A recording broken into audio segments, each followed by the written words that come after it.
Let's look in this. So for question 20, as you can see here, the question is basically about forces. So Ben could easily push a sofa when no one sat on it.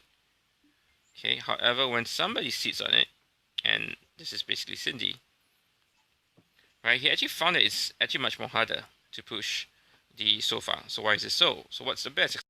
And it's because when there is no one sitting on the sofa, there is actually lesser frictional force which is acting, which is so that there is no weight. There is no Cindy's weight.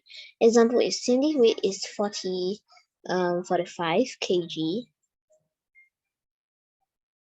we think it's easier for him to push a sofa with 45 kg or a sofa with 0 kg. Definitely 0 kg, because when there is a weight, there is frictional force acting, because if he's pushing this way, the friction's acting the other way, so it's harder for him to push it.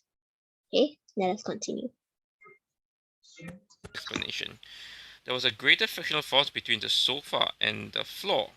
This is probably true, okay, because, well, Cindy's weight would have actually exerted to that.